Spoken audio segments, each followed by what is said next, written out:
Le film commence juste après les événements de la partie 1.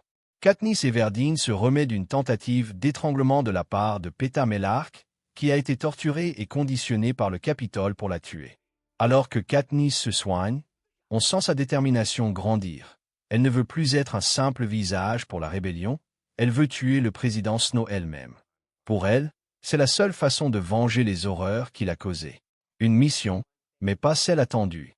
Le district 13, dirigé par la présidente Coin, est le centre névralgique de la rébellion. Leur plan est de prendre d'assaut les derniers bastions du Capitole. Katniss est envoyée au district 2, le dernier district encore fidèle à Snow. L'objectif est de rallier ses habitants, qui sont les forces armées de Panem. C'est là que l'on voit la divergence entre l'idéalisme de Katniss et le pragmatisme froid de la rébellion. Gal, avec son mental de stratège de guerre, propose de bombarder la base souterraine du district 2 pour tuer tout le monde, même les civils, et ainsi mettre fin à la guerre plus vite. Katniss, elle, essaie d'abord de les convaincre de se rendre. Mais les choses dégénèrent, et elle se retrouve blessée. De retour au district 13, la présidente Coin, inquiète de l'influence de Katniss, la met à l'écart. Elle la relègue à une escadron de propagande pour filmer des vidéos loin du vrai combat. Mais Katniss n'a qu'un seul objectif, aller au Capitole et tuer Snow. Elle parvient à se joindre, en secret, à une escouade d'élite, dont font partie Gal, Finnick et d'autres visages familiers. Et, à la surprise de Katniss, Peeta est aussi dans l'équipe, menottée, pour le garder sous contrôle après son lavage de cerveau. Une arène de guerre urbaine. Le Capitole, une fois vidé de ses habitants, est devenu une gigantesque arène de Hunger Games, un champ de mines créé par les anciens maîtres du jeu pour la guerre. Chaque coin de rue, chaque immeuble est un piège mortel, rempli de pods qui peuvent exploser, déverser de l'huile bouillante ou libérer des créatures mutantes. L'escouade de Katniss doit naviguer dans ce labyrinthe infernal. Leur chef, Bog, utilise un petit appareil holographique pour les guider à travers les pièges. Mais il se fait tuer par un de ses pods, et avant de mourir, il confie l'appareil à Katniss en lui disant de ne faire confiance à personne, et surtout pas à la présidente Coin.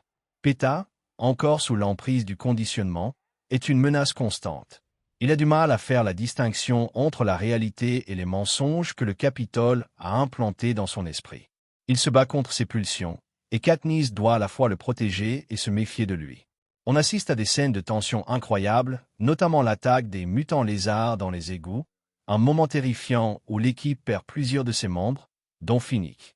C'est un rappel brutal que la guerre est encore plus impitoyable que les jeux. La véritable ennemie. En s'approchant du Capitole, Katniss et les survivants trouvent refuge chez Tigris, une sympathisante de la rébellion. C'est une styliste qui a été rejetée par le Capitole, et elle les aide à se camoufler. Finalement, Katniss, Gal et Peeta arrivent aux portes du manoir de Snow. C'est là que le dernier acte, le plus horrible, se joue. Des parachutes, comme ceux des jeux, tombent du ciel. Mais au lieu de cadeaux, ils contiennent des bombes. La première vague de bombes blesse des enfants et des civils qui se cachaient. Puis, alors que les médecins de la rébellion se précipitent pour les soigner, une deuxième vague de bombes beaucoup plus puissante explose. Prime, la petite sœur de Katniss, qui est devenue médecin, meurt dans cette explosion sous les yeux de Katniss. Katniss est dévastée et gravement blessée. Elle se réveille et apprend que la rébellion a gagné la guerre. Snow est en prison, et la présidente Coin est la nouvelle chef de Panem. Mais en discutant avec Snow, Katniss découvre une terrible vérité. La bombe qui a tué sa sœur n'a pas été lâchée par Snow, mais par la présidente Coin elle-même. C'était une tactique pour discréditer Snow et s'assurer que les rebelles se précipitent pour gagner la guerre. La fin du cycle. Coin organise une réunion pour décider de l'avenir de Panem. Elle propose d'organiser des Hunger Games d'expiation, où les tribus seraient les enfants du Capitole. C'est le moment où Katniss réalise que Coin est tout aussi cruelle et manipulatrice que Snow. Elle vote pour, mais c'est pour s'attirer sa confiance. Le jour de l'exécution de Snow, Katniss a l'occasion de l'abattre avec son arc. Mais au dernier moment, elle change de cible et tire sur la présidente Coin, la tuant sur le coup.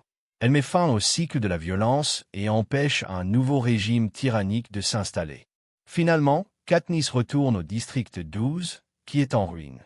Peeta, qui a retrouvé la mémoire et l'équilibre, la rejoint. Ils se retrouvent, brisés et traumatisés, mais ensemble. Le film se termine plusieurs années plus tard. On voit Katniss et Peeta, mariés et parents de 2 enfants, vivant dans une paix fragile, mais réelle. Ils ont survécu à la guerre et à la cruauté du monde, et ils ont enfin trouvé un peu de paix.